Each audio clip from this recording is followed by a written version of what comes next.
Well, would you look who's here? Looks like it's going to be a day to remember. Guys, look who the sea washed up! Ahoy there, traveler! So Captain really did invite you to join the homecoming celebration.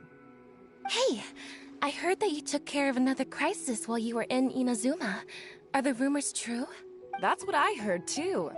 Thanks to you, Inazuma's Vision Hunt decree was finally put to an end. Well done, traveler. Captain's got quite the eye for people. She said she was sure that your trip to Inazuma would stir up some waves. And sure enough...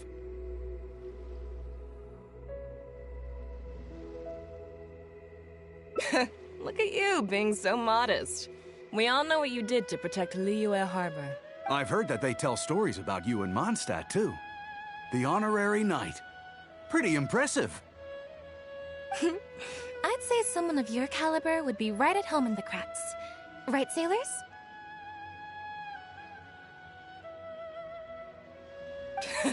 That's right. Wow, I'm getting excited just thinking of being the Traveler's crewmate. Hey, what do you say we arm wrestle? I was worried you'd be too busy to show up. Oh, Captain on deck! Captain, we were just trying to talk the Traveler into joining the crew. Yeah, come on, Captain Beidou. Surely you've got a way to get the Traveler on board. Oh, he's on board right now for the celebration, isn't he? Yeah, but just one celebration together is not enough. You know what we mean, Captain. All right, I get it now. There is something special about you, Traveler. You earned everyone's respect, myself included. So it goes without saying that the Crux would be honored to have a crew member such as yourself. No doubt about that. But then again, a hero like yourself doesn't just set off on a journey without some bigger purpose in mind. So should a hero really drop what they're doing just to spend day after day drifting at sea with us? Well, if that were the case, then the Crux, known for always moving forward to the next horizon, would instead be holding someone back. Right. I guess we didn't think that part through. Remember, rather than seeking out strong members to join us, you should be focusing on making yourselves the strongest that you can be. If we are powerful, they will come to us. Isn't that why everyone here chose to come aboard in the first place? Yes. A strong sailor is always looking for a sturdy ship. I guess I almost forgot the first lesson you ever taught me. Thanks for the reminder, Captain. Just be sure you all keep that in mind. Now, there's no more need to hound the Traveler, as you were. The Traveler and I have something to discuss.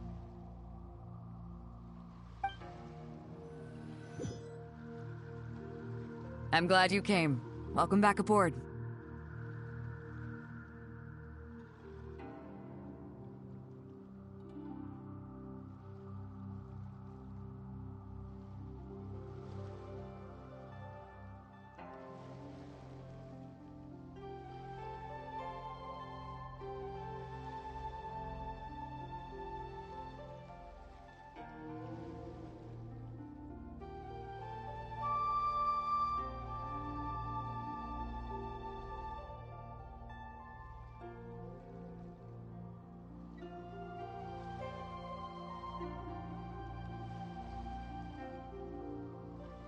Do I?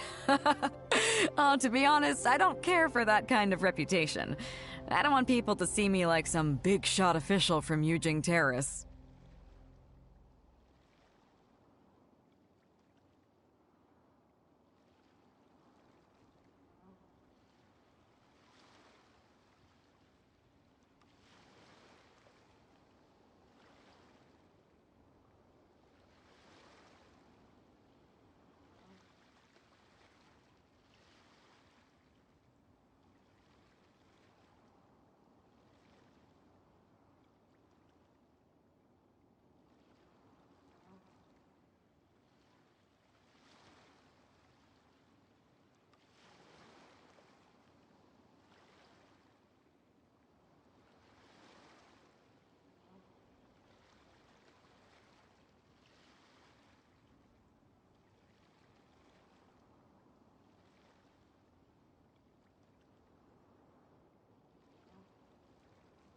but I'll take it as a compliment. I'm glad you see me as well respected. I can't go getting too caught up in my own reputation, though. That's certainly not how the Crux made it to where we are today. As the head of the fleet, my task is to keep us on the right course, no matter how turbulent the seas may become. But then again, the crew isn't usually this riled up. It's not that they're arrogant, they're just bubbling with ambition, that's all. Their excitement today comes from their great respect for you, both your strength and your character. So please, don't take it the wrong way.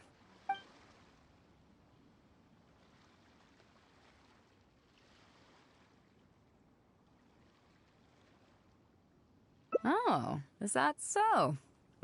Well, it just so happens that we're doing some recruitment and training for new crew members while we're back. It'll be a first-rate chance to learn the life of a sailor.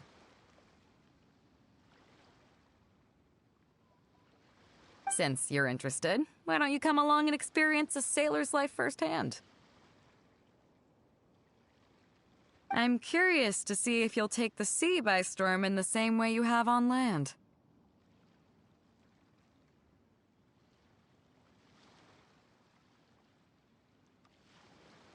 Good.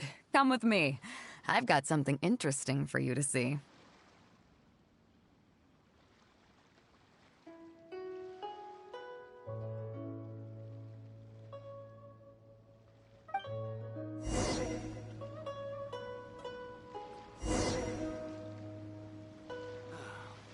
Waves are as calm as always.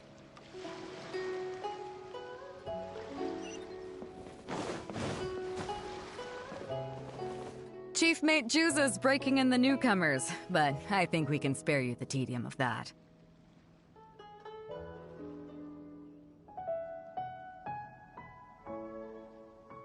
After this, the new crew members will be arranged into 2 teams for more specialized training, according to their own aptitudes and the needs of the fleet. One team will learn comprehensive survival skills, including maritime emergency rescue, marine meteorology, psychological counseling, and so on. They will serve as the support team for the fleet, ensuring safe navigation. That's why we call them the Shield of the Crux.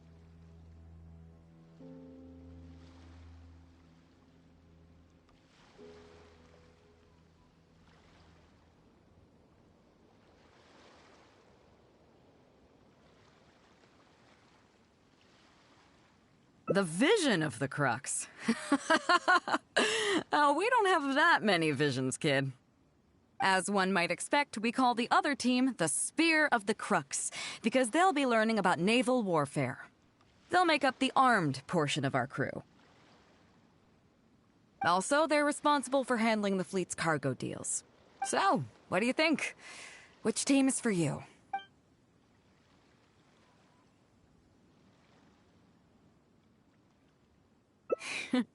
As I expected, you have a will to protect others.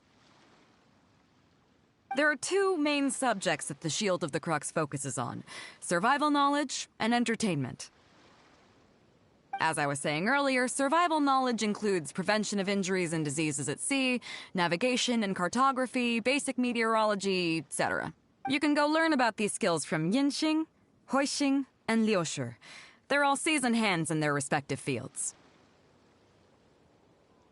Each sailor has their own strengths and weaknesses. I'm no rookie, of course, but you shouldn't underestimate the knowledge of the crew. If there's anything I'm most proud of in the fleet, it's my people. Go and get to work. I'll have some questions to test you later. I look forward to seeing how you do.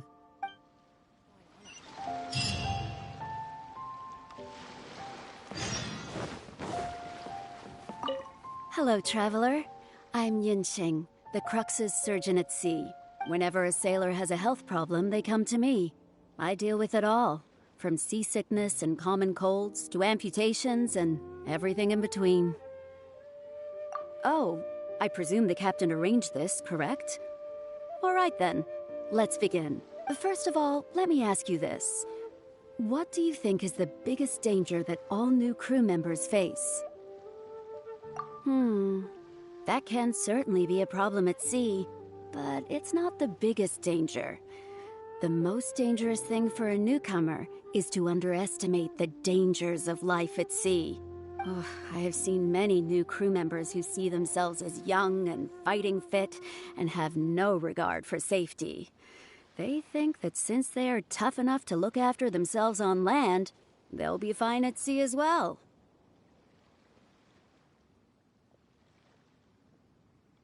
Those are the ones that always end up in the sick bay. Everyone should know that being a sailor, especially on a long voyage, is a brutal job in an unforgiving environment. We have to face malnutrition when we're short on supplies, all kinds of injuries and diseases that the harsh ocean weather can bring, and even the psychological problems that can arise due to isolation and the lack of entertainment. To make things worse, the lack of medication and treatment options at sea can result in even minor health problems becoming serious, or even fatal. Oh, you probably thought I was joking, right? Well, that's not surprising. Most newcomers think the same way. But hopefully you now realize that with a little extra precaution, a lot of these things can be avoided. Well, I think that's enough for you to think over for now. Is there anything else you would like to know? Captain Beidou?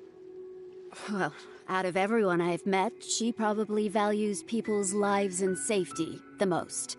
Although I'm just a doctor, Beidou has given me the full authority to send any newcomers who I don't see as fit for service off the ship, until they are ready to come back with the right attitude. Every time we're stocking up before a voyage, medicine takes top priority. I'm even allowed to choose the suppliers, regardless of the price. We have adequate budget for medical expenses. Do you know what Grubber, our bookkeeper, calls this? A significant financial risk. But Beidou knows the importance of having a healthy crew. That's why she has authorized me regardless. She places her full trust in me and believes that I can solve these problems. Of course, I have proven her right.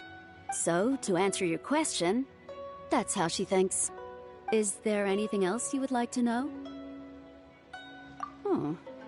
Are you concerned about them? No wonder Captain Beidou thinks you're different. There must be more to you than just your strength. If you can convince Grubber to show you the books, you'll see there is a regular fixed cost, titled Convalescence Payments and Incapacity Support for Injured Crew Members. Regardless of the fleet's income, those who have fought alongside us will certainly receive their compensation every year. Some of those that have returned to land have started small businesses, while others have chosen to go out traveling the world. The money is intended to allow them to live their lives as freely as possible. I'm sure being based on land helps a lot with that too. Still, we can't pretend like it solves everything. They call them life-changing injuries for a reason, you know. But if nothing else, it's good to know that while Captain Beidou is in charge of the Crux, no one will get forgotten. Is there anything else you would like to know? Well, my pleasure. Okay, let's leave it there then. Be sure to take good care of your health.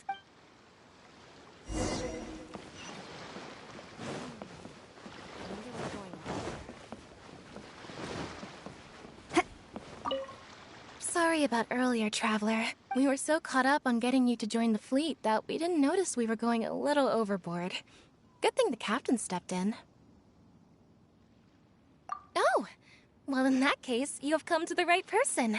I'm not just blowing smoke. You're looking at the most talented navigator in Liyue Harbor. I'll start by introducing some chart reading essentials for new sailors. Feel free to interrupt if you have any questions. Let's start with what to look for when you get a set of complicated charts. First, you should always look at any indicated shorelines, islands or reefs, water depths, hydrological conditions, and other hazards. With these features in mind, you can answer the basic question of, can I chart a safe course through this area? Visually, nautical charts are a little unique. Unlike land maps, most charts do not have a fixed scale, which means that it can be hard to precisely determine the exact distance between 2 points.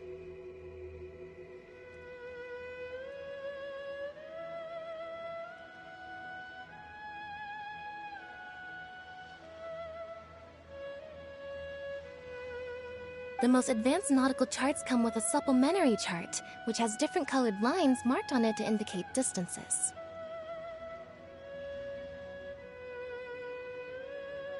It's worth mentioning that under my direction, the Crux is using these advanced kinds of charts. Some cartographers mark out other points of interest on their charts, usually with their own special symbols. If they don't leave any accompanying notes, they can be very difficult to interpret.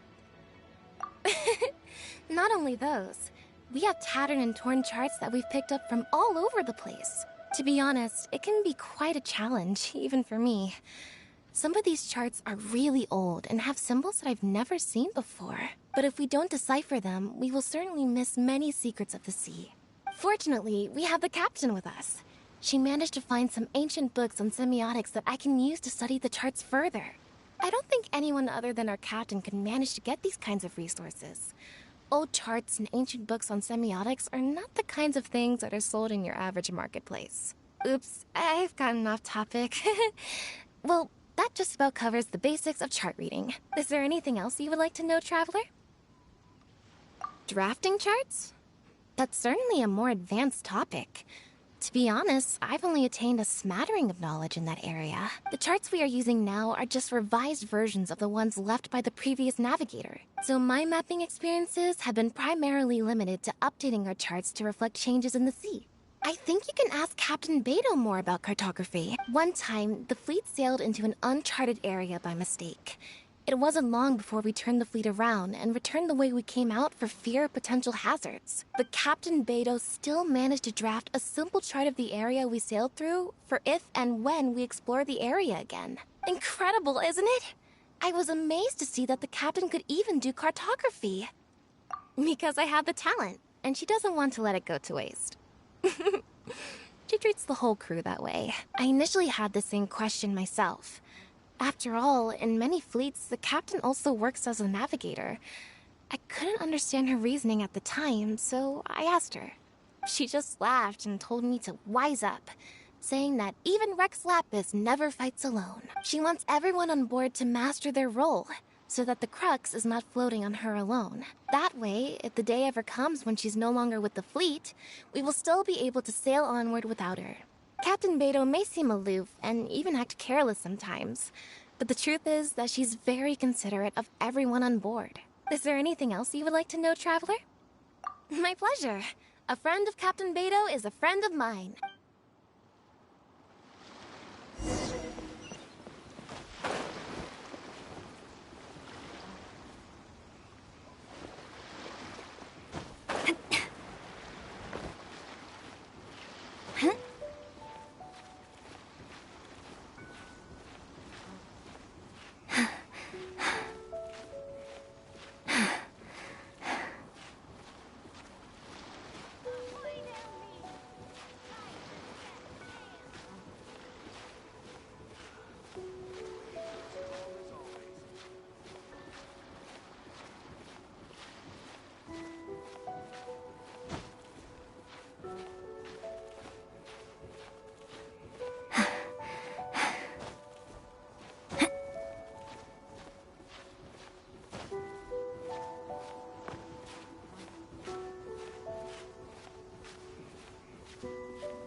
Hello, Traveler.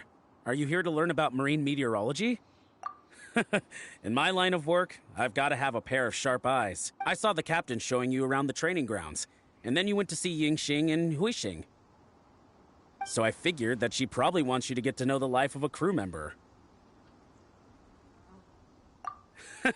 Okay, let's get started. First, I'll introduce you to the basics of meteorology. Marine meteorology basically means keeping tabs on the weather as well as other ocean phenomena, so things like sea fog, storm surges, water spouts, and so on. These are all potential threats to safe navigation. Luckily, whatever weather might be coming up, there's always some kind of sign that gives it away in advance. Take water spouts, for example. They're caused by high-speed rotating winds on the surface of the ocean. They can engulf large ships and do immense damage. But if you know that water spouts can only form in an environment with high temperature, high humidity, and large clouds, then you can be well prepared. You will be even more alert if you also know that the presence of winds blowing in opposite directions, with a significant difference in speed, is a direct precursor to the formation of waterspouts. And most importantly, if you spot a small white vortex emerging from the clouds, you should immediately notify the crew to steer clear of what's ahead. So there you go. Those are the warning signs of waterspouts. I am proud to say that over the years, I haven't let a single one sneak up on my watch. I've got to confess, I learned almost everything I know from the captain. All the stuff about meteorology that I just told you about, she's the real expert. Do you know the small fishing village next to Wangshu Inn? I heard that when Captain Beidou was a kid, she worked there fishing. Later, she made her way to the harbor where she struggled to make a living. Growing up in an environment like that, it's no wonder she knows everything about the sea. When I first came on board, I lived every day wallowing in doubt, wondering if my former career as a sailor was all just a waste. But as I gradually learned some new things and became more experienced, I finally realized what makes the Crux so great. After all, not every fleet has the uncrowned Lord of the Ocean as their leader. I feel lucky just to have joined. Find me anytime if you want to know more.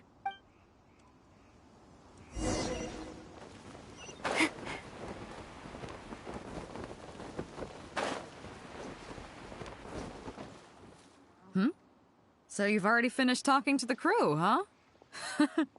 I thought it would take you a while longer. So, what did you think?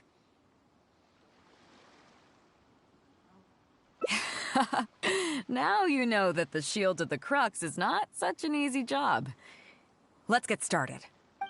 First of all, life on the sea isn't always plain sailing. Injuries and illnesses happen all the time. But what is the single biggest danger facing crew members?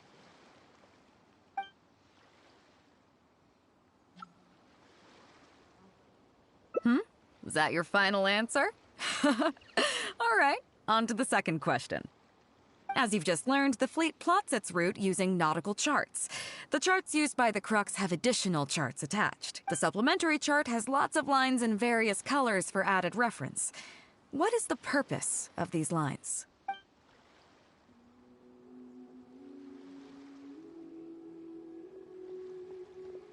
Okay, interesting. Now, last question. On longer voyages, we have to be especially careful to avoid certain weather hazards that pose a threat to the integrity of the ship and the lives of the crew. For example, waterspouts. So my question is, how can we reliably predict waterspouts so we can avoid them? Okay, those are all my questions. Do you want to know how you did? Congratulations, you... wait a second, you didn't pass. Were my questions too difficult? They didn't seem to be all that hard. Did you get them wrong on purpose, or...? Just kidding. I know you wouldn't do that. I guess you're just not really suited for life on the sea. In that case, how about we take a trip back to Liyue Harbor? Looks like you and the sea are not made for each other. Dry land is where you really come into your own. I've actually been hoping for the chance to give you an insider look at how some of the Crux's important business is conducted.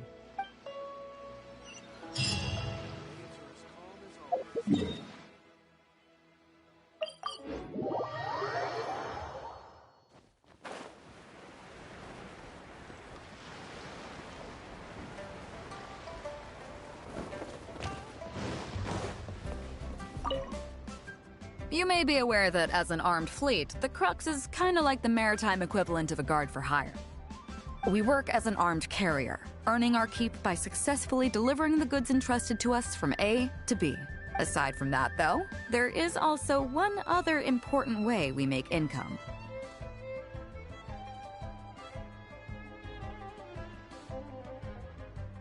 Actually, it's trading in certain kinds of goods.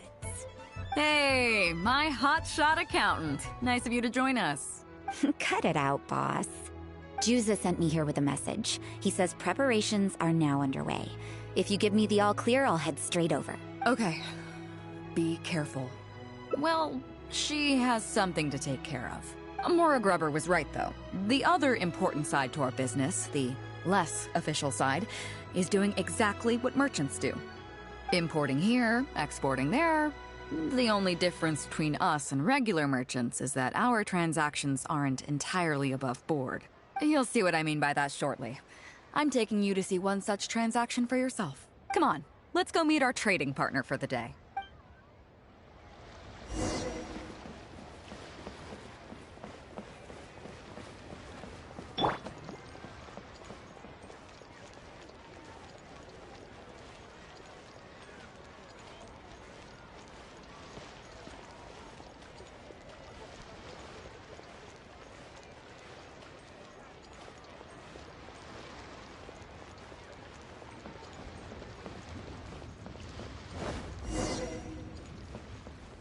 Fresh seafood! Fresh seafood! Catch it while you can! What do you have? Hello there! Here at Nay's Professional Fishmongers, we've got everything you could ask for. So what do you need? I want a bass head with all the teeth removed. If there's a single tooth in there, I don't want it. Huh? You know bass have pharyngeal teeth, right? In the throat? How do you expect me to get all those out? Then I'll have a bass trunk with 2 swim bladders. Again, if it's short by 1 swim bladder, it's not the bass I want. You're not making this easy for me. 1 bass means 1 swim bladder. Afraid that's not up to me. Okay, then I'll take a bass tail with scales that are yellow on the outside, black on the inside. Also, it's gotta have a total of 81 scales, that's 7 times 7, no more, no less. What kind of fish scales are yellow outside and black inside? You sure this is a fish you're talking about? In any case, you can try all you want, but 7 times 7 is never gonna get you 81. Pardon my asking, but you're not a fish expert, are you? I'm sorry, ma'am, but I'm afraid I don't have any of the things you're looking for. Look, I'm a professional. So are most of the people I serve. I can accommodate anything they ask for. Seems you two are amateurs. So I'm sorry, but you'll have to go someplace else. Anywhere you'd recommend? Like I said, Nay's Professional Fishmongers is for professionals. For amateurs, the place to go to would be Wise Amateur Fishmongers. I bet you're wondering why that guy was saying he didn't have what we wanted. That was just the first step in the transaction to confirm our identity. The real deal will come later.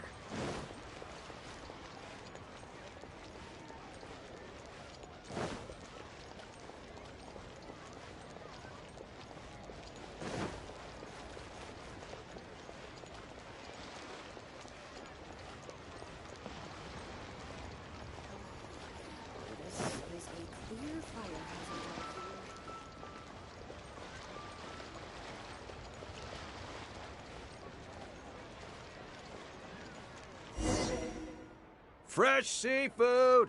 Fresh seafood! Come take a look. Is this Wise Amateur Fishmongers? That's the one. We have all kinds of amateur stuff here. The more amateur, the more of it we got. What would you like? We'd like a bass head. No problem. Ours are all toothless, mind you. And a bass trunk. Oh, no problem. I'll stick an extra swim bladder in there for you. On the house. And a tail. Sure thing. I'll paint the scales yellow on the outside and black on the inside, so you can tell at a glance, this ain't no ordinary fishtail. If it's 7 times 7 you want, I can do you 81, 138, or even 648. It's up to you. Great. I like your style. We have a deal. I appreciate your patronage. Please, take your order to our warehouse manager over there. A real amateur if I've ever met one. Proud to have you as a customer. No, we don't have the fish here. All fish sold at Wise Amateur Fishmongers are still swimming in the sea. Once we get the order in from the customer, we go fish it out for them. The warehouse handles that side of things. Pay first, then we bring you the goods. That way you get the freshest catch.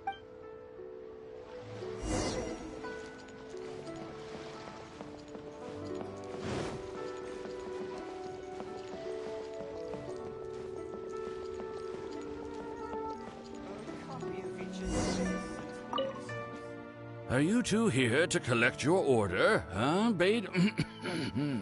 Yes, sir. We're here about that bass. I didn't expect you to come in person, but we still need to follow procedure. The bass you want is not a standard specimen. Our fishermen need to wait for the right moment to catch it. You know the rules, I take it? Of course. Oh, well, as you know, timing and location are everything when it comes to fishing. You have to wait till all the conditions are just right. That means the tide, the moon, and the wind. So, let me ask you this. When will the tide come in? The fishing song will sound out at midnight. How drunk will the moon be before the party's over? It won't stop while the Star of Death shines. I see, yes. Which way will the sea breeze be blowing? The breeze should be bound for Guyan. All right, then. Well received. I'll go and make arrangements. Great. I think that wraps up everything we needed to do in Liyue Harbor. Let's head back and wait for the delivery. The 3 people we just met are our business partners. Nay's professional fishmongers and Y's amateur fishmongers are just cover names. The bass, obviously, is the code name for the goods. The numbers of teeth, swim bladders, and scales all represent different specifications. Meanwhile, the conversation I had with the warehouse keeper was the instructions for the deal itself. Let me translate it for you. Tonight at midnight, the deal will take place in Guyan Stone Forest. The Alcor will wait there as long as needed. As for what the actual goods are, well, you'll see tonight. What if I were to say yes? What would you do then?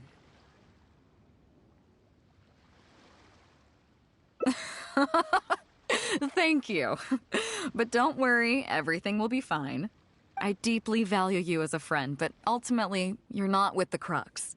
I definitely don't want to cause you any trouble just because you hung out with me. So rest assured, we haven't broken any laws. At least not today.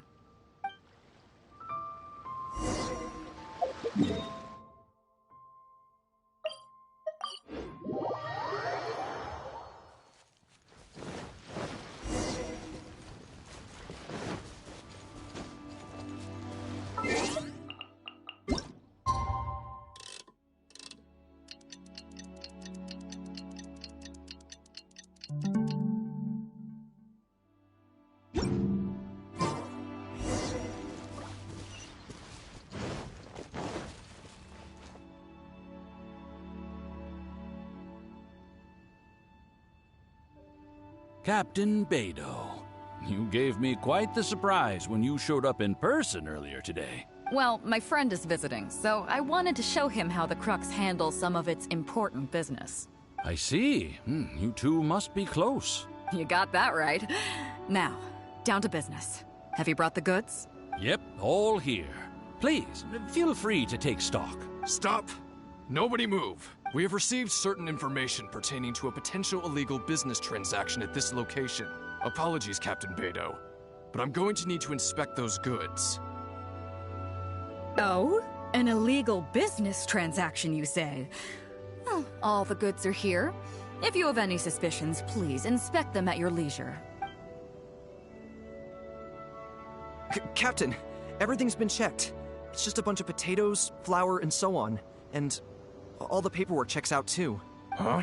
Everything's been checked thrice over. There's not a single contraband item here. The paperwork was approved by the Ministry of Civil Affairs and the tax declarations are all in order. Looks like you've managed to clear everything up. I suppose we can put this down as a simple misunderstanding. Yes, apologies. This was a mistake on our end. Come on, let's go.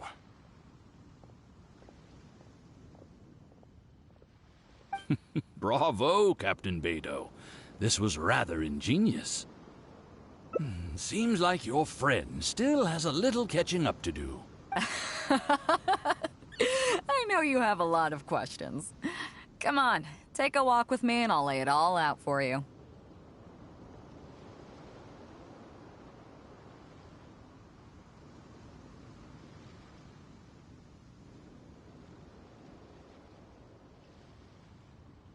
Well, I'll leave you both to it. Captain Beidou, I look forward to doing business with you again. Take care. You probably thought that there was some sort of nefarious business going on behind all the secrecy today. The truth is, that was exactly what I wanted the Ministry of Civil Affairs to believe. What you might not know is that I, as the leader of the Crux fleet, and you, the great hero of Liyue Harbor, have both been on the Ministry of Civil Affairs watch list for a long time. In other words, whenever you or I crop up in Liyue Harbor, it almost always draws their attention. Not that there's any animosity behind it, mind you. In their words, it's a security precaution to prevent people like us from causing unnecessary trouble. Oh, I have no qualms about that. They're just doing their job, keeping the land safe. But how does that saying go again? Ah, yes. Sometimes the closer you are to something, the less you can see. Did you figure it out yet? That's right.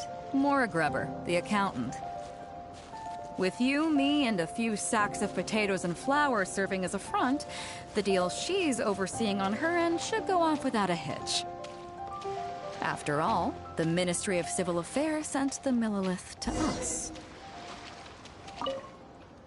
Looking at the time, it should be any second now. Look, that's the signal.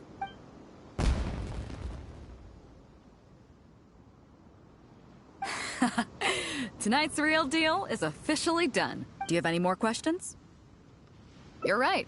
Never underestimate her. But as long as we don't take things too far, she won't look into it too closely. She knows that neither you nor I would do anything to harm Liyue. In any case, there's another higher-level watch list at the Ministry of Civil Affairs above the one we're on. It's top secret. Even I don't know whose names are on it. But I do know that the individuals and organizations on that list are the ones the Qixing are really wary of. I've gotten off topic. On some level, Ningguang and I are actually business partners too. Reason being, I'm the only one who can get her some of the more obscure treasures she wants. It's complicated. All you need to know is that what might be easily attainable for some people can often be a lifesaver for others who can't get their hands on it. That's where we come in. It's as simple as that. You still have some important things to take care of, don't you? As long as you don't know what I was referring to, you'll be safe. So I'm sorry, but I can't tell you for now. Of course, if the day comes when you've traveled to every corner of the world, found your sibling, and neatly tied up all your loose ends along the way, you're welcome to come back here and I'll tell you all about it. You'll always be welcome in the Crux fleet. I hope I get to see you on board again someday.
So you've already finished talking to the crew, huh?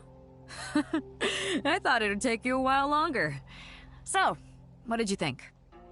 Well, you sound confident, but don't underestimate the shield of the Crux. Gotta admit, though, I like your attitude, kid. Okay, let's get started. First of all, life on the sea isn't always plain sailing. Injuries and illnesses happen all the time. But what is the single biggest danger facing crew members? Is that your final answer? All right, on to the second question. As you've just learned, the fleet plots its route using nautical charts. The charts used by the Crux have additional charts attached. The supplementary chart has lots of lines in various colors for added reference. What is the purpose of these lines? Okay, interesting. Now, last question. On longer voyages, we have to be especially careful to avoid certain weather hazards that pose a threat to the integrity of the ship and the lives of the crew. For example, waterspouts. So my question is, how can we reliably predict waterspouts so we can avoid them?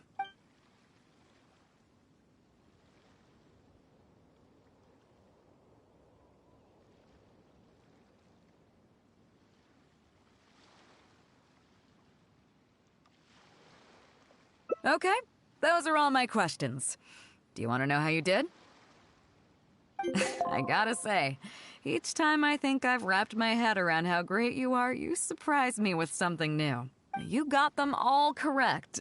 They weren't the most difficult questions, but they weren't ones you could bluff your way through either. You've clearly been paying attention to my crew.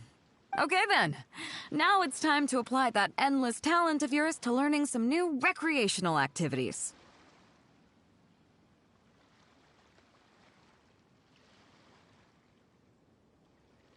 You need to realize that being out at sea might be fun for the first few days while everything's new, but before too long, looking at the same old sea every day and being so isolated from everything can really cause people to struggle mentally. That is why regular recreational activities are an absolute necessity. We offer a lot of fun courses for our newcomer training, including fishing, photography, chess. Oh, and thanks to Kazuha, these days we also offer poetry and music appreciation, as well as communal wind listening. Each newcomer has to participate in at least one, so that they've got some way of keeping themselves occupied at sea further down the line. Of course, if you'd prefer wrestling sea monsters with your bare hands, that can be arranged. Well, for today, at least, let's stick to the training schedule drawn up by Juza. If I remember correctly, it should be photography today. Come on, I'll show you.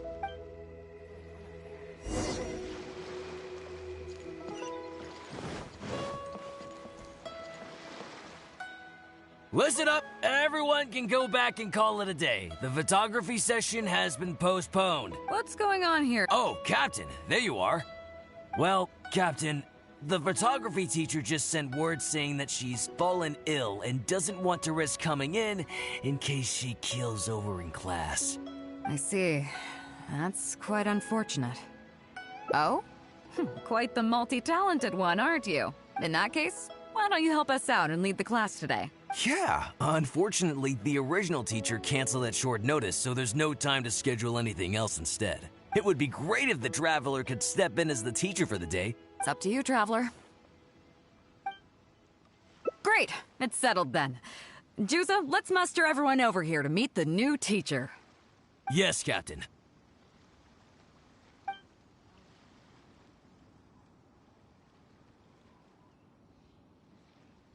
Okay, that's 1, 2, 3. No. That should be everyone. Take it away, Traveler. Oh yeah? What's that? Fair enough. It seems like you already have someone in mind. So, who will it be?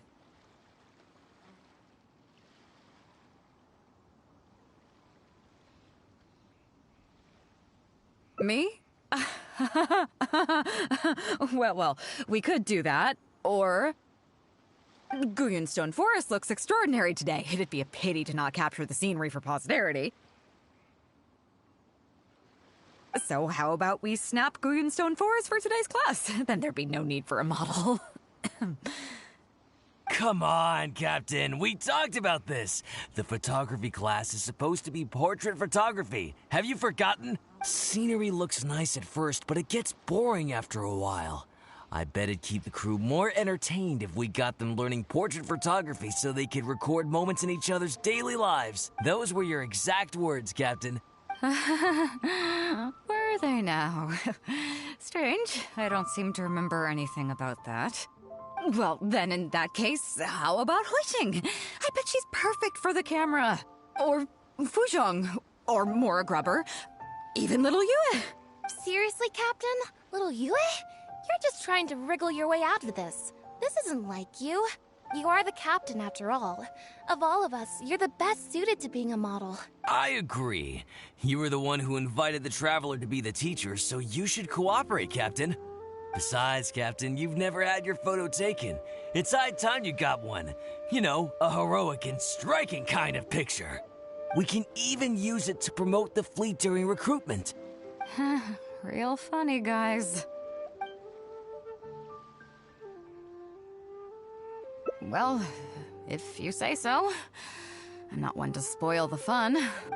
So, what do I do now, Traveler?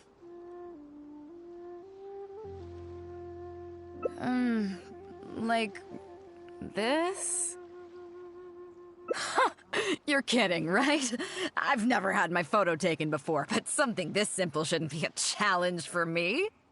It must be the lighting or something. You've got it wrong.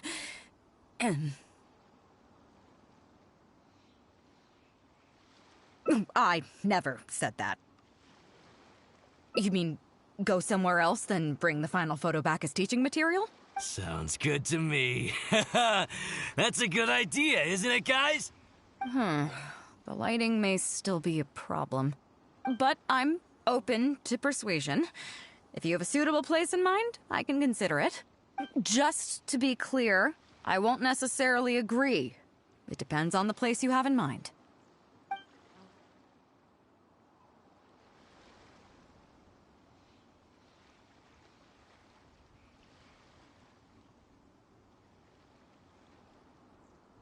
The fishing village near Wangshu Inn? That place is deserted now, isn't it? How do you even know that place anyway? It's tiny. I don't think I've ever seen it on a single map. I'm surprised that you'd remember such a trivial detail. He's right, though. I did live there for a while. And now that you've mentioned it, it's given me the urge to go back and take a look around. Well then, let's go. We can take this opportunity to pay my old home a visit.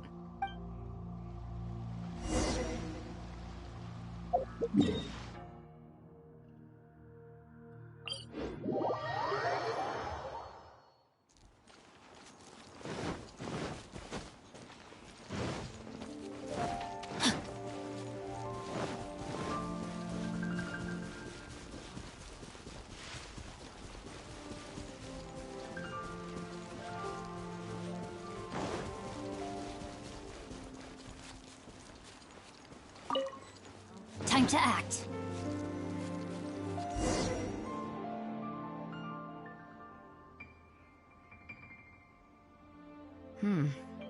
It's certainly seen better days. It was never that impressive, but at least back in the day, it was a lively village and home to several families. I wonder how long these last few old houses will remain standing. Nothing as dramatic as you might think. A few small incidents occurred, and then people began to leave. Come on, let's take a walk around. People used to call this place Downriver because the villagers apparently moved here from a place called Upriver. With them, they brought their knowledge of fishing, which had been passed down from generation to generation. I learned a lot from them when I was here. Now Upriver is long gone, and Downriver is all but deserted. It won't be long before no one even remembers what these places are called. To Zhong.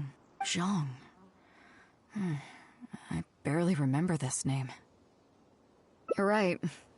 I was only about 5 or 6 years old when I first arrived here. I was homeless and had to wander around the streets. I remember finally managing to find half a rice bun, but then a stray dog jumped out and snatched it away from me. Half a rice bun was not something I was willing to give up so easily at the time, so I chased it all the way to this neighborhood. Then a few fishermen saw us running and stopped me. They were kind enough to give me some food. Seeing me stop, the dog also stopped running, but straight away it keeled over and never got up again. Maybe it was too tired, or maybe it had starved to death. I went over and saw that the dog still had the half rice bun in its mouth. It didn't let go even at the very end. Poor thing. Had I known the dog was so weak, I would have let it take that half rice bun. I could tell they were wary of me at first. I was the dirty little kid who had just chased a dog to death over some scraps of food. But I got lucky. The village chief took pity on me and brought me to their home. That's how I ended up staying here. Do you know what the name Beidou means? Come on, I'll explain along the way. About a year or two after I arrived, the village chief fell ill during the winter and passed away. During that same period, the harvest was getting worse and the fishermen's catch was getting smaller day by day. Without the village chief to handle the situation, people began blaming each other. There were even rumors that some families had been overfishing and leaving nothing for the rest of the village to catch. But in the end, they all turned on me, saying that they shouldn't have ever taken me in. They said I was bad luck. They pointed to how that dog died on the first day I arrived. Next thing you know, the village chief dies, and then all the fish die out. They said I was a living curse, and the downfall of the village was all my fault. I told them that I didn't understand. I'm not a curse, I'm just Beidou. Then some of the villagers started shouting, and drove me out of the village.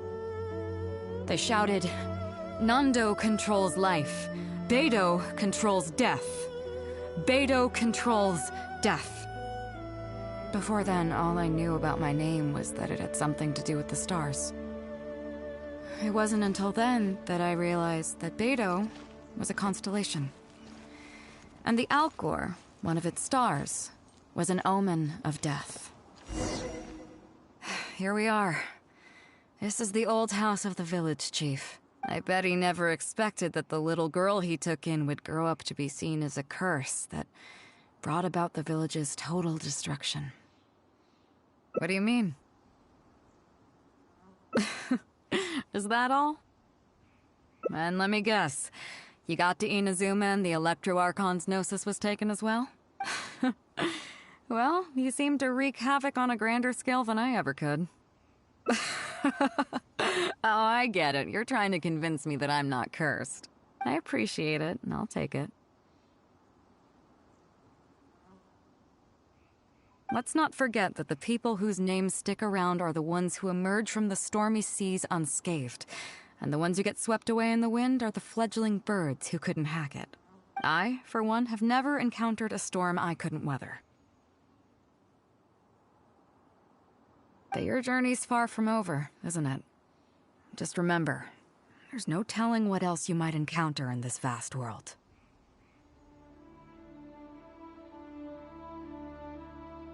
So if you ever find some idiot trying to brand you as a scapegoat just because you're the one who lived to tell the tale, tell them Captain Beidou demands to have the honor along with you. Remember, you'll always have the captain of the Crux to back you up wherever you go. Two cursed scapegoats banding together for survival. Sounds like a recipe for disaster, but at the same time, I kinda dig it. I'm lucky to have a friend like you. Okay, it's time to get back to our photography. Right, teacher?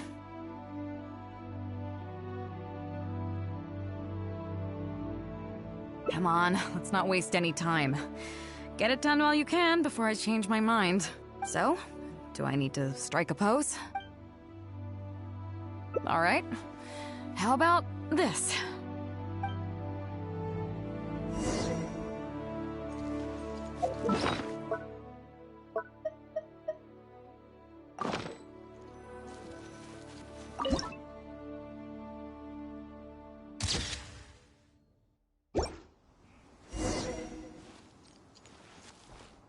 So, is it done yet?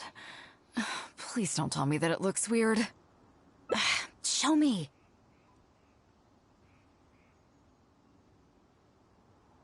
Yeah, sure, whatever. Now give it here.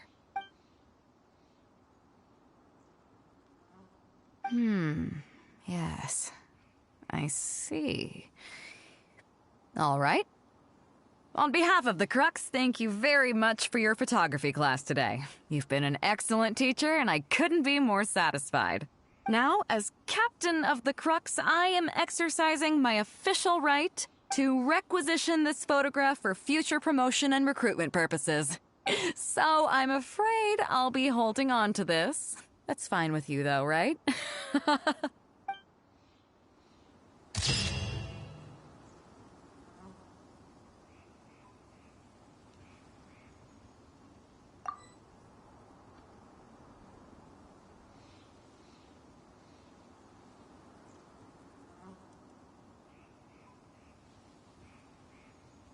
Oh my goodness. Oh my gosh. Wow. Huh? All will be revealed in the next volume? Oh, drat. Get out of here! Take cover! Flash! Fuse is lit! Offensive retreat! Quiver!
Well, would you look who's here?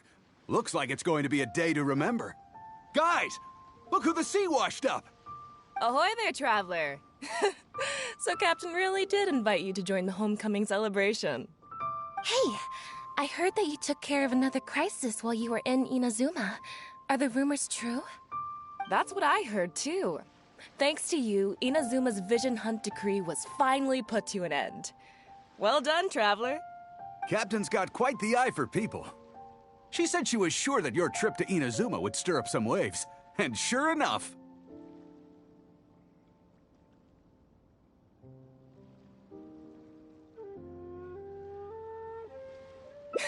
Look at you, being so modest. We all know what you did to protect Liyue Harbor. I've heard that they tell stories about you in Mondstadt, too. The honorary knight. Pretty impressive. I'd say someone of your caliber would be right at home in the Crux. Right, sailors? That's right. Wow, I'm getting excited just thinking of being the Traveler's crewmate. Hey, what do you say we arm wrestle? I was worried you'd be too busy to show up. Oh, Captain on deck! Captain, we were just trying to talk the Traveler into joining the crew.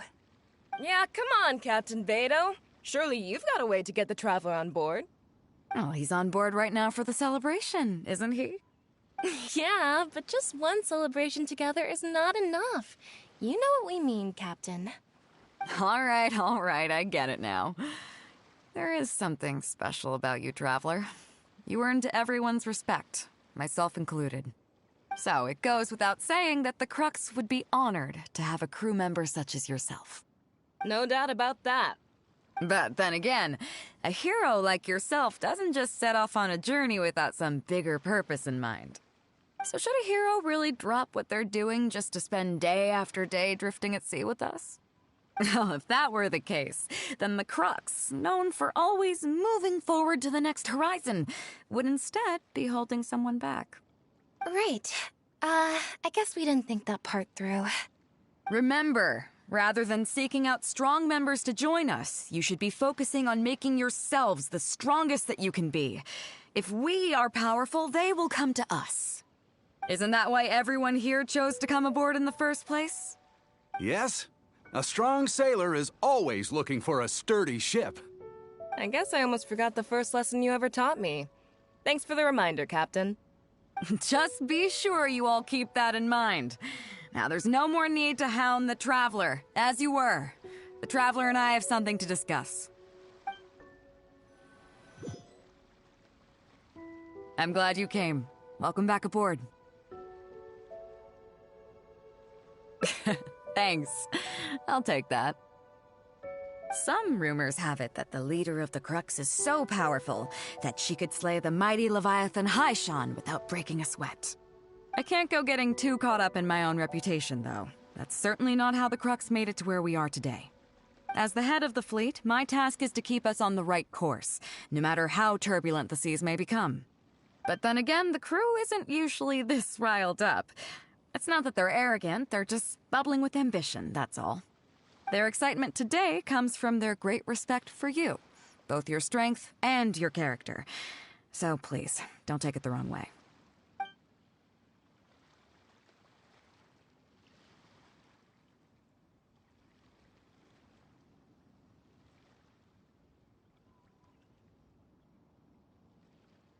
All good then. Great. Actually, speaking of Inazuma, I think your good luck must have rubbed off on me on the way over. I made an interesting find on the beach shortly after we parted ways. Let's talk about it over there, where it's a little quieter.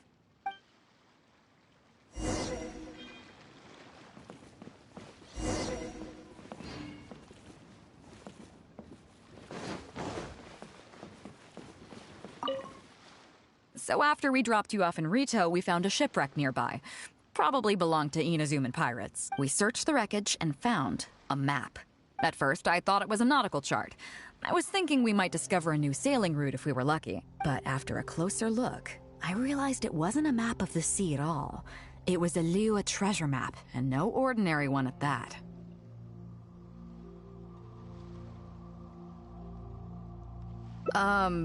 Nothing, like, that. I just mean that the map was a mess. So it was the most I could do to figure out that the treasure was probably in Lyra.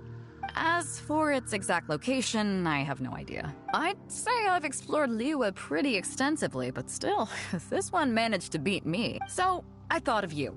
Nobody can beat you when it comes to treasure hunting on land, right? Is that right? Well then, it looks like I'm in good hands. Here's the map. See what you can make of it. So, where do you think it is?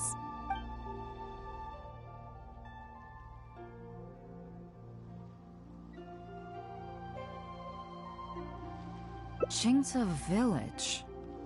I don't see the resemblance at all. How'd you come to that conclusion?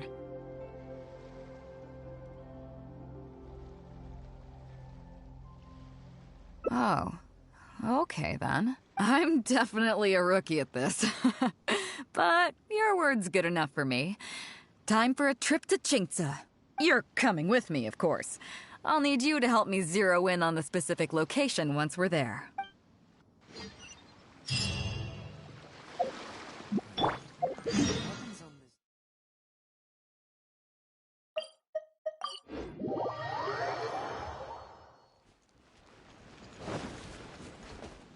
Ah, Beidou!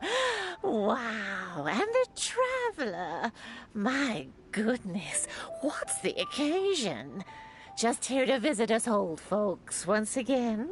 It hasn't been all that long since we last had a visit from the Crux. But I'm glad you picked today. You're just the people I need. These two young rascals... They've been arguing with each other non-stop about some petty nonsense or other.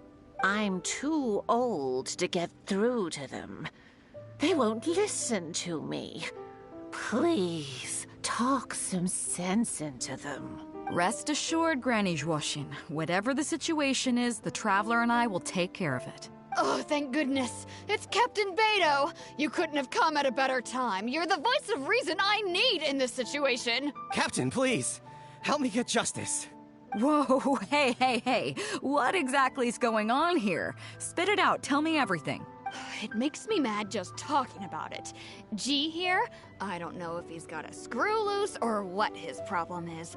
But anyway, he took it upon himself to raise, well, practically a whole army of finches, okay? And now guess what? They fly onto my land and completely destroy at least half of my crops. I asked him to pay compensation, but he refused. Now how is that fair? Captain, I'm innocent. They're not even my finches. I just thought they looked kinda cute, you know, so I fed them a couple of times. They're wild birds, though. A couple times? Are you kidding me? That's rich. Really rich. There were 2 of them when you first started. 2 finches.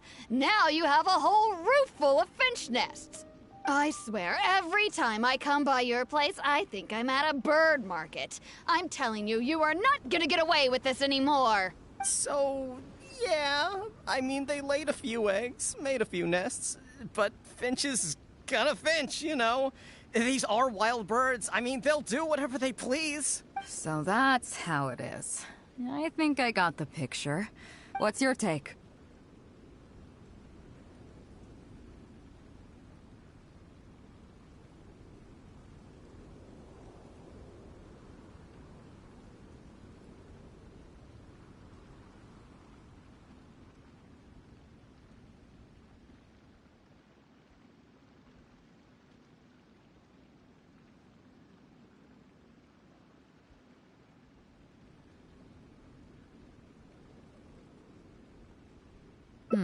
Fair point. Granny Zhuoxin, is there anything left over from the relief funds delivered by the Crux on our last visit? Technically, this would be a case of avian damage to agriculture. It meets the relief criteria, so we can use these funds to cover Wenjing's losses. Why, yes. There's plenty left over. The Crux brings such a generous sum each time. There's no way our small village could ever use up all of it. Oh, thank you, Captain Beidou. You can bet I never would have managed to get G to pay up, even if I spent my whole life trying to persuade him.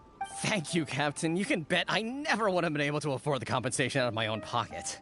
I'll drive those finches away the moment I get back. I can't let them carry on ruining the neighbors' crops. Beidou, you do so much for our village, and we could never hope to repay you. Granny Zhuoshin, as you know, many of the boys from your fine village do sterling work for the Crux. The fleet wouldn't be what it is today without them, so please think nothing of it. Ji, Wenjing, I guess you're free to go. Captain Beidou, you're here. Pops Shing, it's been a long time. Have you been? Don't get me started. I've been having some real trouble with that neighbor of mine, Jen. We keep having the same argument, and it just goes nowhere. I heard you were in the village, so I rushed over to seek your help. What's the issue? Oh, come with me. You'll see. Let's go find Jen and clear this whole thing up, face to face.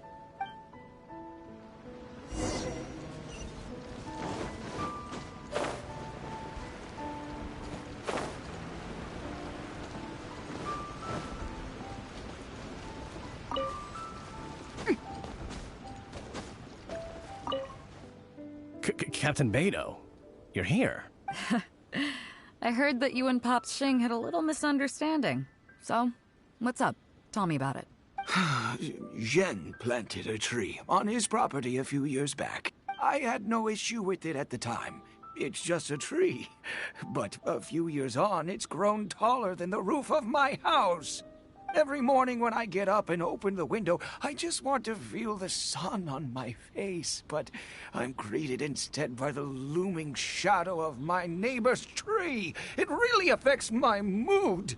I asked Jen to cut it down so I could get some sunlight back on my property. But he said no. It's like he's done this on purpose just to drive me crazy. Captain Beidou, you gotta believe me. I didn't intend to block the sunlight, but there's nothing I can do about it now. It's not just any old tree, you see.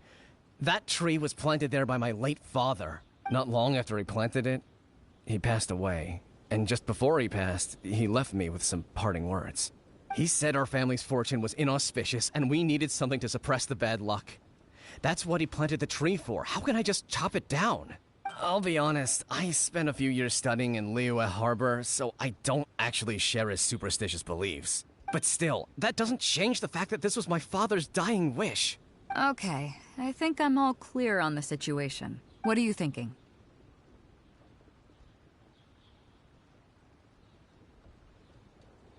I was thinking along the same lines as you. Look, Pops, I'm not trying to make excuses for Zhen, but just try putting yourself in his shoes for a moment. Zhen's desire to protect his tree isn't for money or because he wants to hurt anyone, or for the sake of any superstition. He just wants to honor his father's dying wish. Pops, you have kids too, right? Yeah. When you put it like that.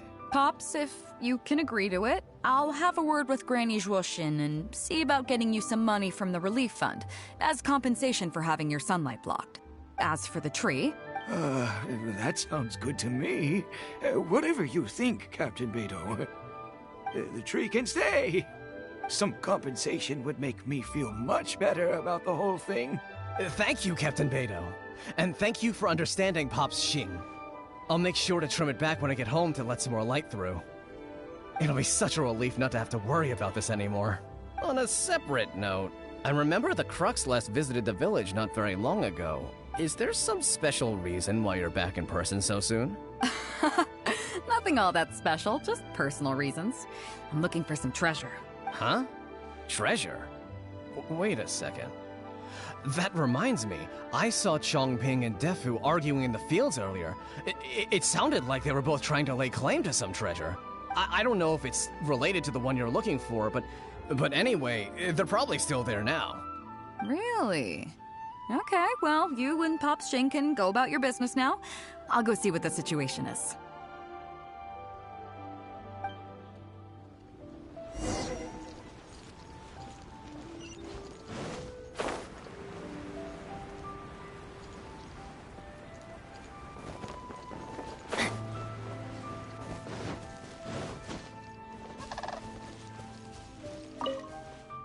Huh?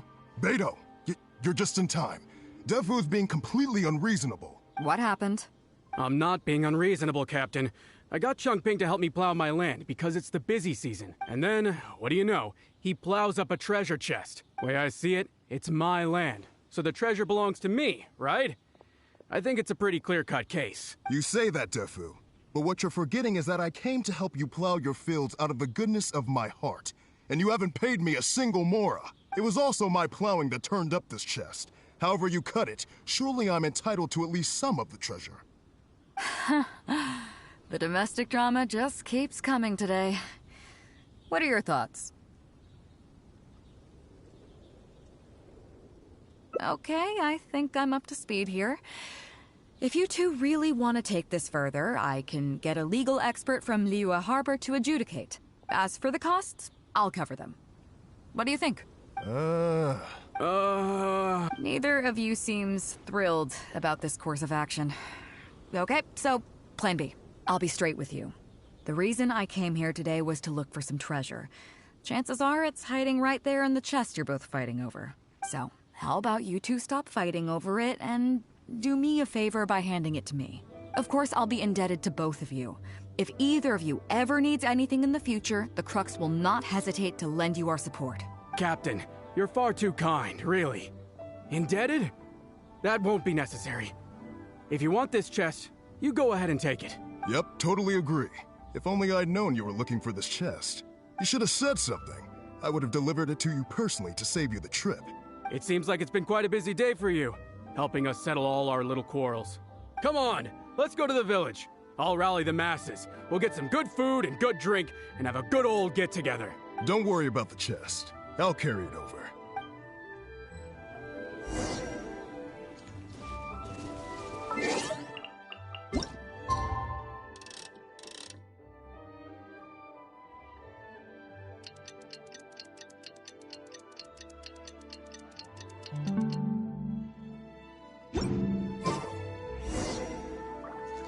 Time to act.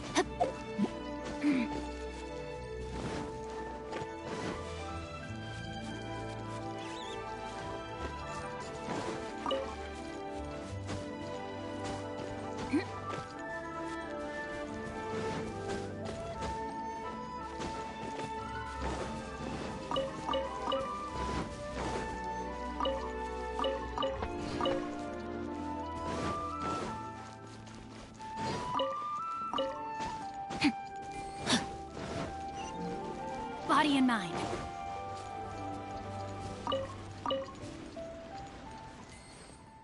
What a fine day today has been. Beidou has solved an awful lot of problems in our village.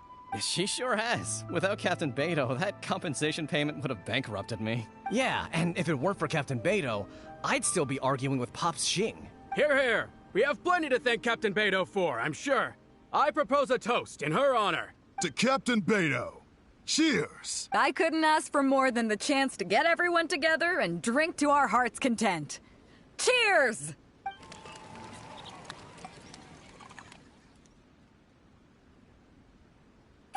That really hit the spot.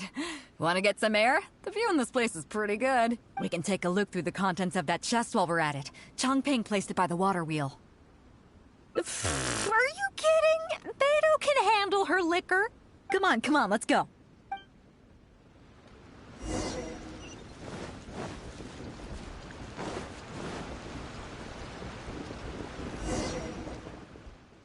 So, I've been thinking. Everyone seems to trust me enough to let me have the final word on their disputes. But don't you think some of my solutions can be a little stupid? You can laugh, I don't mind. Take Changping and Defu's wrangling over that chest, for instance. I had no clue who it should belong to, so I just came up with this stupid idea of taking it for myself. At least that way, neither of them would feel like it was unfair. But, I mean, I'm no Ningguang. I can't make a perfect deal every time. And I'm no Yanfei either. Not all my judgment calls are going to be 100% fair and square. I am Beidou, and my strength is in trading favors. You think I should be more selective?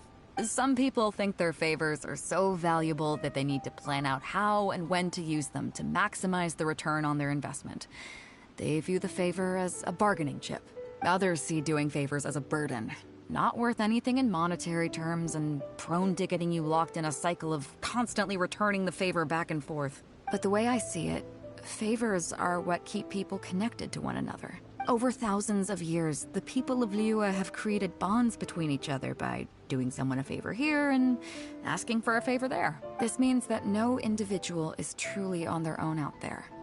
When someone falls down, there's an invisible net made of human connections, waiting to catch them and get them back on their feet. Over the years, I've come to owe favors to a great many people, and many other people have come to owe me one. These are the countless bonds between us, like so many fish in the sea.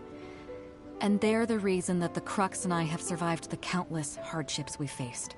I believe that if there ever comes a day when the world is overrun by monsters, Liyue's legal system collapses and the land is thrust back into an age of war, it's these bonds that will see us all through the dark days ahead, until we come out on the other side.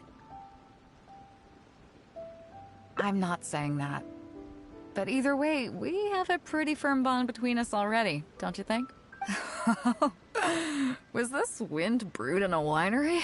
It's making me lightheaded. I feel like I'm forgetting something. Something we were literally just talking about.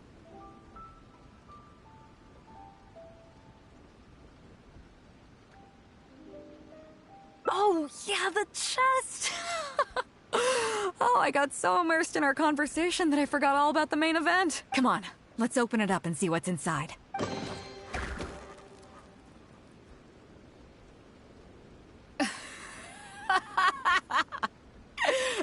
Oh, that's it? A whole lot of nothing? That's not exactly what I was looking for. But you know what? I don't care. The fun part was going on a treasure hunt with you. Come on, let's get back to the party. Tonight, we go big before we go home.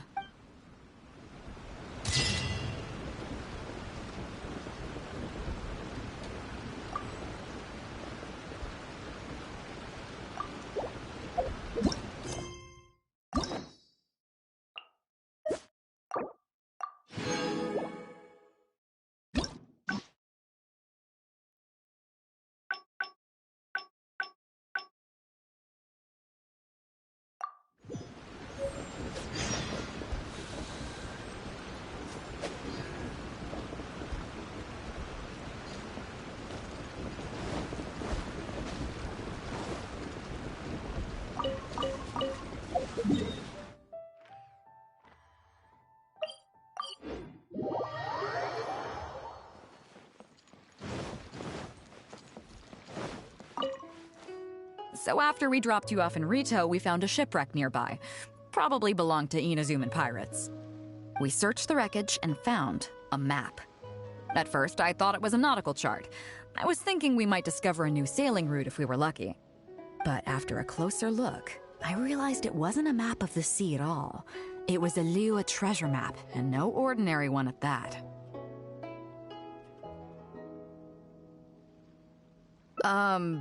Nothing like that. I just mean that the map was a mess. So it was the most I could do to figure out that the treasure was probably in Liyue. As for its exact location, I have no idea. I'd say I've explored Liyue pretty extensively, but still, this one managed to beat me. So, I thought of you. Nobody can beat you when it comes to treasure hunting on land, right? Is that right? Well then, it looks like I'm in good hands. Here's the map. See what you can make of it. So, where do you think it is?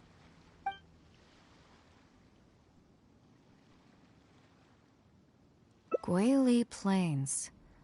Huh, I never would have gotten that. How can you tell?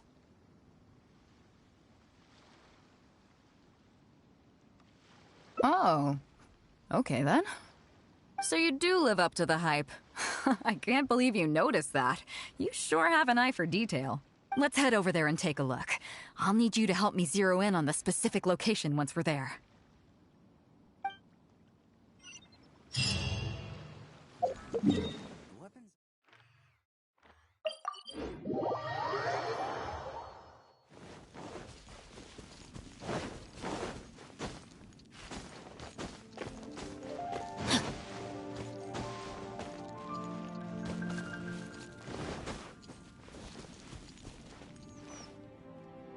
It should be around here, right? Who are they? Oh, it's a bunch of treasure hoarders. I guess the treasure's for real then. There are quite a few of them. If things go south and fists start flying, stay behind me. I'm more than a match for these amateurs. Time to act. Keep digging, boys! Once we have our hands on the treasure, everyone gets a share! You can all hold it right there! Huh? Who's that barking orders? Do you know who you're up against here? Keep going if you got a death wish. What the? It's Captain Beidou. Run, boys, run! Nobody move. Captain Beidou, Lord of the Ocean. This is all my fault. I didn't know who I was up against. I don't have a death wish. I swear. I got a big mouth is all. It's always saying things it shouldn't. I swear I'll wash it out with soap the moment I get back. Please, have mercy. Will you spare us? Well, spare them, at least. These guys are just trying to put food in their mouths. They'd never hurt a soul. If you need to take anyone, take me. Please, let them go. It was me that disrespected you. They never did and never would. Is that right? Fine. Seems like you've got a heart in there somewhere, seeing how you treat your crew. I'll let you off the hook this time. Get out of here! Thank you, Captain Beidou. Thank you. Wait. Yes? What else might the merciful and mighty Beidou require? This treasure's still up for grabs. The Crux fleet honors the rule of first come, first served. You found it first, so name your price. I can't have any rumors going around about Captain Beidou stealing other people's treasure, can I? Captain Beidou, we wouldn't dare take more from you. Take the treasure as an apology for my foolish words. Please, take it. Please. Oh? Well, if you insist. I accept your kind offer, and I'll make you one in return. You don't seem like terrible folks, so let me help you get onto the right track. If you want to mend your ways and put all this behind you, the Crux can probably arrange some odd jobs in the port for you. It'd be humble work, but at least it'd get you on your feet and making an honest living. A much better deal than what you've got going now, if you ask me. Wow, thank you, Captain Beidou. On behalf of me and all my boys. Right. Let's see what we've got in here. This isn't what we're looking for. Let's look around. Maybe we'll find it. Those rocks look kind of weird. Let's see if there's anything there.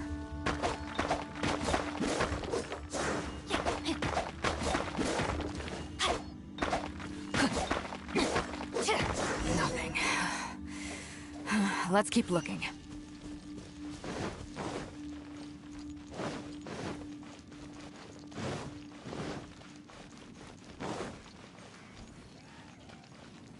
What are those hilly trolls digging for? Wait, actually, I've heard they sometimes dig for buried treasure. Let's go take a closer look. We go! Strike! Fire hazard!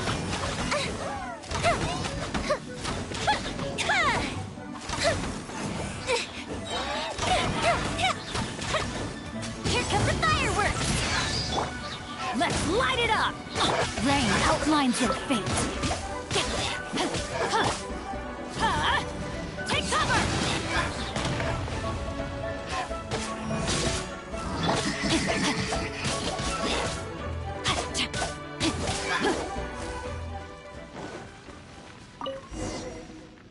Nope, not here either. Now that we've searched all the places of interest in this area and come up with nothing, you got any ideas? It's, Captain Beidou! Captain Beidou! Huh? Hey, what brings you back here? Captain Beidou! Actually, we've just been wandering around nearby. We didn't go far, because we were thinking about what you said, and, well, me and the boys decided we're ready to move away from all of this and get on the straight and narrow. Oh? Are you sure? Yes, absolutely sure. Okay then. But I'll warn you right now, you won't have it easy. It might just be menial work in the port, but in the eyes of the general public, you'll be associates of the Crux. So there'll be a grueling test you have to go through before you can start. I understand. Truth be told, Captain, it's only because it's you, the mighty and honorable Captain Beidou. If it had been anyone else, I don't think I'd have listened. And since you made us this kind offer, I'd like to ask, if I might be so bold, is there any hope at all for us to become full members of the Crux in the future? Even the tiniest shred of hope? Well, there's no place in the Crux for delusions of grandeur, that's for sure. But then again, everybody has to start somewhere. So, it comes down to you. If you manage to impress me and earn the respect of my crew, then yeah, nothing's impossible. Thank you, Captain Beidou. Thank you 1,000 times over. I couldn't help but notice you were searching for something else. It still hasn't turned up? Why? Do you have any clues? We heard about 2 treasures, both in Guili Plains. We were still looking for the first one when you found us, so maybe the other one might be what you're looking for. Not too far from here, but I'm just not sure of the exact location. All the info we got about this treasure came from the black market.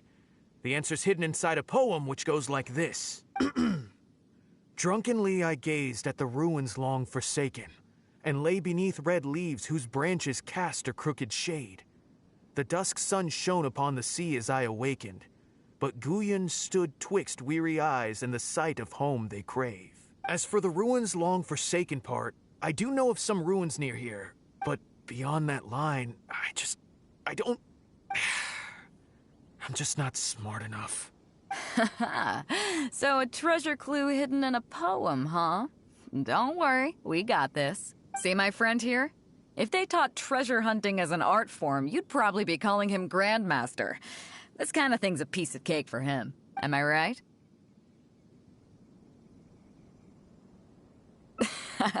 Okay then. Let's start by heading to the site and surveying the scene.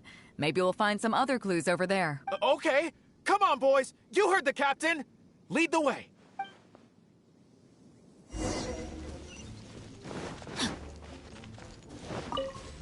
Time to act. These are the long forsaken ruins from the poem. Apparently they were once full of treasure, but judging by the state of them now, it's probably long gone. It seems that we need to dig deeper into this poem. Drunkenly, I gazed at the ruins long forsaken, and lay beneath red leaves whose branches cast a crooked shade. The dusk sun shone upon the sea as I awakened, but Guyon stood twixt weary eyes and the sight of home they crave. Do you have any ideas? Somewhere you can see the ruins from. So somewhere not too far from here? Yeah, and maybe the shadow cast by the tree is supposed to hint at something. Oh, I got it! This guy fell asleep and woke up just before sunset! Dusk and the shadow of a red-leaved tree. I think we can work with that. Let's take a look around. I think we're getting close.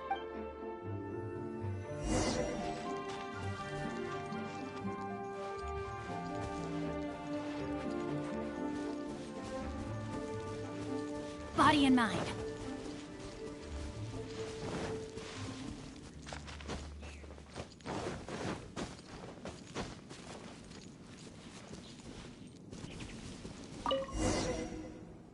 Found it!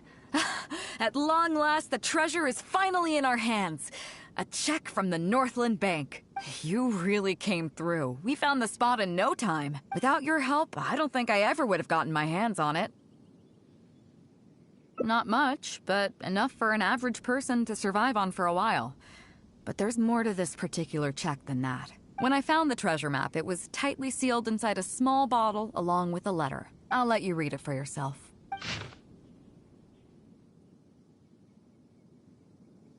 Finished?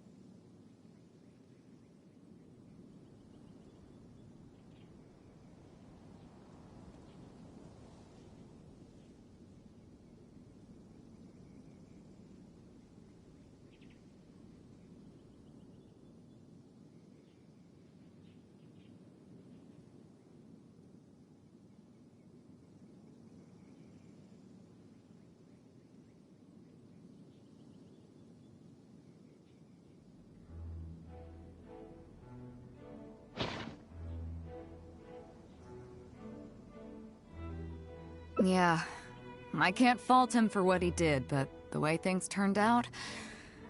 all I can say is, life is unpredictable. Well, let's fulfill his final wish by taking this check to where it belongs.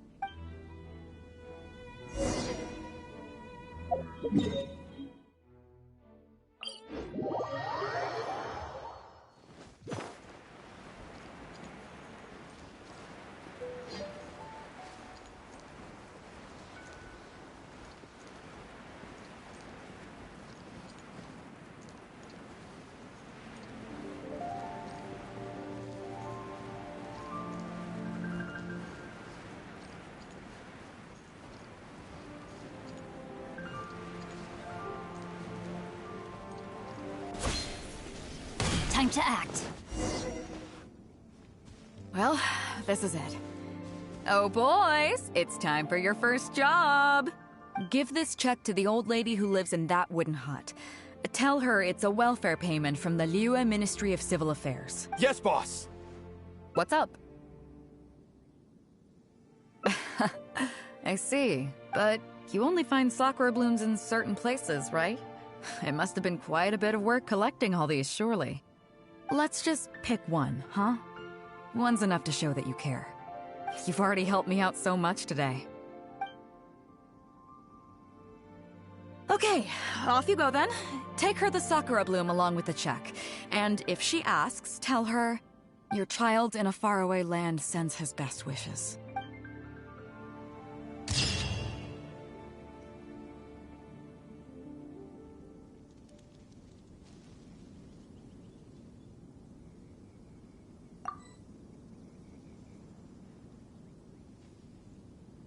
If my calculations are correct, Wanwen Bookhouse is due to receive a batch of new releases today. Might we add a small detour to our adventure?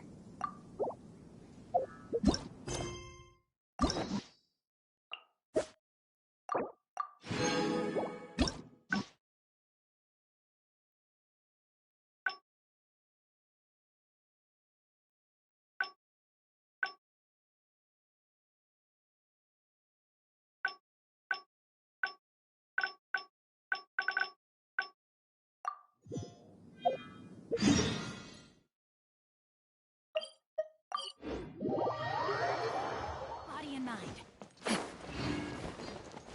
Chief Mate Juza's breaking in the newcomers, but I think we can spare you the tedium of that. After this, the new crew members will be arranged into 2 teams for more specialized training, according to their own aptitudes and the needs of the fleet. One team will learn comprehensive survival skills, including maritime emergency rescue, marine meteorology, psychological counseling, and so on. They will serve as the support team for the fleet, ensuring safe navigation. That's why we call them the Shield of the Crux. That's right. You catch on quick. As one might expect, we call the other team the Spear of the Crux, because they'll be learning about naval warfare. They'll make up the armed portion of our crew. Also, they're responsible for handling the fleet's cargo deals. So, what do you think? Which team is for you?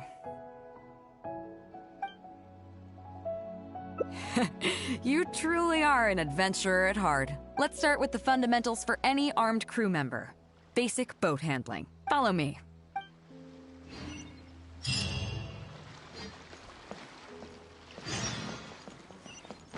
Body and mind. These are some older skirmish boats that we keep on the Alcor as backup. Although they've been made redundant by newer models now, they're still fully kitted out. They're perfect for when we need to do simulated battles as part of crew training. Disappointed? So this isn't quite on the scale that you had in mind, huh? To be honest, the Alcor going into battle is the last thing I'd ever want to see. In fact, out of all the confrontations we've ever had, almost all were resolved by negotiation. Only when negotiations fail do we consider deploying our armed fighters and skirmish boats, and they alone are enough to handle most situations. The only reason the Alcor would ever need to open fire would be if it were a fight to the death. The Alcor serves only 2 purposes: to deter or to destroy. We are an armed fleet with a strong sense of justice, not war-hungry lunatics. We're very careful about determining when to use force and exactly what level of force to use. All of this to say that mastering a small attack craft is quite enough for new crew members. Do you have any experience piloting small armed vessels? You mean you can do the jobs of a helmsman and a gunner simultaneously? Wow, that's quite an achievement. Even in the Crux, there are few who can do that. Seems like you're a natural. In that case, I'll skip the basics on how to operate your craft. The goal of this exercise is simple. Steer your skirmish boat along the prescribed route and return here within the time limit. You can start when you're ready. I'll be waiting here so I can observe your skills.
Nicely done. That was a joy to watch. Perfect timing on the turns, you kept your craft stable on the straightaway. It was like watching a well-rehearsed show. All right. It's high time I introduced you to some of the more serious business that the Crux takes on. Come with me. We're going to Liyue Harbor.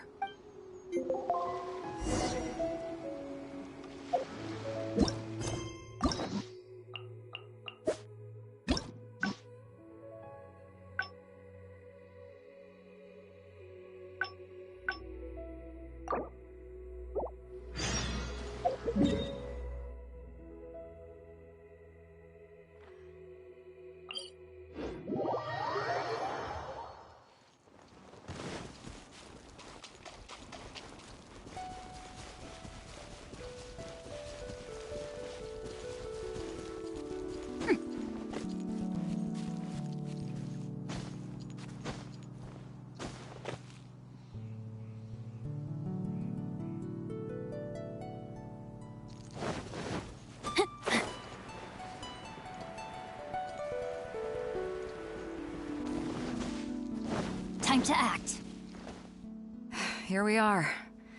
This is the old house of the village chief.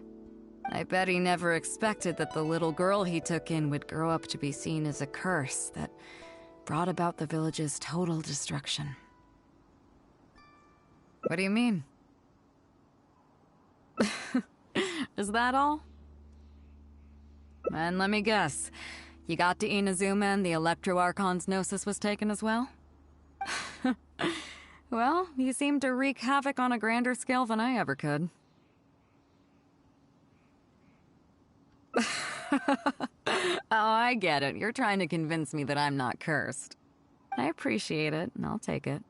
Let's not forget that the people whose names stick around are the ones who emerge from the stormy seas unscathed, and the ones who get swept away in the wind are the fledgling birds who couldn't hack it. I, for one, have never encountered a storm I couldn't weather. But your journey's far from over, isn't it? Just remember, there's no telling what else you might encounter in this vast world. So if you ever find some idiot trying to brand you as a scapegoat just because you're the one who lived to tell the tale, tell them Captain Beidou demands to have the honor along with you. Remember, you'll always have the captain of the Crux to back you up wherever you go.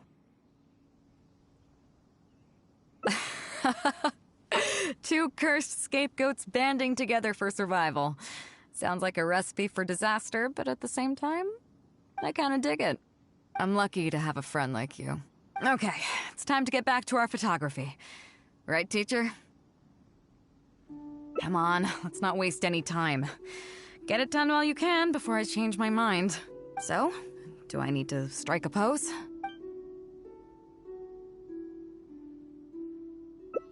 What? The nerve! What do you think this is? I don't want to do this whole modeling thing. Hey, cut it out. No more pictures.